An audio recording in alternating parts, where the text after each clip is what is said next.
Bonsoir Justine. Bonsoir David. Il y a 3 sujets qui ont suscité cette vague d'opposition. Lesquels? Alors le premier, on en parlait dès le début de cette émission, ce sont ces fameuses accusations de violence policière contre les migrants qui sont toujours à Calais. Vous le voyez, tous n'ont pas quitté, même après le démantèlement de la jungle, les environs. Il serait encore 400 à vivre dans les alentours ou dans les forêts, d'après les associations. Et ces fameuses associations, elles sont 11 à avoir porté plainte et attaqué l'État en justice pour inhumanité, après avoir constaté des violences policières contre ces migrants. Les associations parle de harcèlement de la part des CRS qui pourrait prendre plusieurs formes. Les voici ces accusations. D'abord des brutalités, Human Rights Watch, vous en parliez tout à l'heure, et d'autres expliquent devoir soigner des migrants parfois blessés par la police. Ensuite, l'utilisation de ce gaz poivre. Thomas Guénolé en a beaucoup parlé tout à l'heure. Les CRS viendraient la nuit pour asperger l'eau potable, le matériel, la nourriture des migrants. Et puis enfin, serait également reproché aux forces de l'ordre d'empêcher parfois la distribution de nourriture, d'aide humanitaire. En tout cas, suite à ça, c'était au mois de juillet. Il faut rappeler que ça date quand même tout ça du mois de juillet. Le président de la République a demandé à Gérard Collomb, à son ministre de l'Intérieur, des comptes. Et il y a donc un rapport qui a été commandé, une enquête. Et on n'en parle pas souvent, mais en fait, on a eu les conclusions de ce rapport à la fin du mois d'octobre. Voilà ce qu'il dit.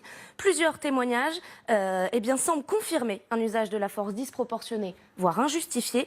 En revanche, ils écartent l'utilisation du gaz poivre, mais confirment qu'il y a eu un usage abusif de gaz lacrymogène pour perturber la distribution de repas ou le sommeil. C'est le rapport de l'IGPN. Le ministre de l'Intérieur a reconnu l'existence d'utilisation de gaz poivre. Gérard Collomb lui-même l'a déclaré. En tout cas, ce rapport de l'IGPN, lui, ne le mentionnait pas. Il l'a déclaré lui-même, excusez-moi. En tout cas, c'est pas la conclusion de ce rapport, la polémique. Et on le voit bien, elle n'est pas. C'est Gérard Collomb, excusez-moi. Elle n'est pas terminée puisque pour beaucoup d'entre vous, vous en avez entendu parler. Il a reconnu l'existence, on est bien d'accord. En tout cas, la polémique, elle a rebondi. La polémique a rebondi ce week-end, merci David, exactement. Avec ces nouvelles accusations de Yann Moix, le polémique, qui explique lui aussi s'être rendu dans la jungle.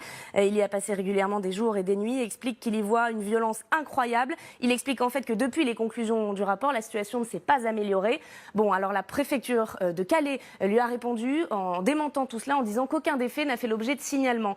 Je voulais juste terminer par vous montrer cette vidéo, parce qu'il n'y a pas que Calais qui est concerné, qui est en jeu. Il y a aussi d'autres camps, comme celui-ci, à Paris. Les images que vous voyez là ont été filmées par une bénévole britannique qui explique en fait que la police a éventré, a lacéré les tentes après l'évacuation d'un camp de fortune à Paris. Ces images, la préfecture de police de Paris les a vues. Une enquête est en ce moment diligentée à ce sujet, mais elle explique malgré tout qu'on ne voit pas sur cette vidéo directement des policiers lacérer les tentes.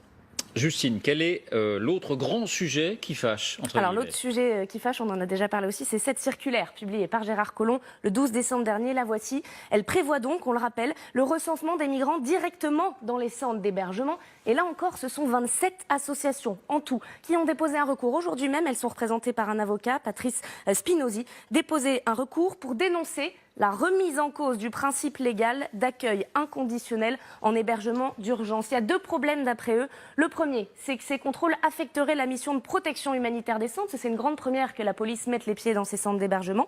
Et puis la seconde, ce serait qu'elle serait tout simplement illégale, car d'après eux, il n'y a aucune base légale aujourd'hui qui permet de pénétrer dans les centres, d'en collecter les données personnelles et confidentielles des migrants. J'ajoute, pour être complet, qu'hier, les autorités catholiques françaises ont également demandé le retrait de la circulaire, rappelant l'importance de sanctuariser ces lieux d'accueil. On voit que c'est un sujet qui est en train de devenir un problème pour le gouvernement. Pour l'instant, la circulaire est maintenue. Ça, c'est sur le fond. Hein. Il y a la décision judiciaire qui est attendue. Mais on en dira un mot tout à l'heure. Dernière chose, Justine, il y a aussi dans le choix des mots quelques éléments là qui ont contribué à cette polémique. Notamment, absolument, dans le choix des mots, reproché à Gérard Collomb d'utiliser des mots parfois maladroits sur le vocabulaire. On va en voir un exemple. Il était, par exemple, il y a quelques mois à Calais et il expliquait qu'il ne voulait pas que se reconstruire une nouvelle jungle. On ne veut pas laisser s'enquister progressivement un certain nombre de gens qui arriveraient ici. Alors dans cette déclaration, c'est le mot enquisté, la comparaison des migrants, comparer des migrants à des kystes qui a bien sûr été beaucoup décriée. C'est pas la seule déclaration de Gérard Collomb, il y a eu aussi celle-ci par exemple. Il a eu ces mots pour les bénévoles. Aux associations, je leur dirais qu'il y a peut-être d'autres lieux que Calais où déployer leur savoir-faire. Ce qui se passe, c'est donc finalement qu'aussi bien dans les actions que le ton, il y a eu plusieurs polémiques à ce sujet ces dernières semaines.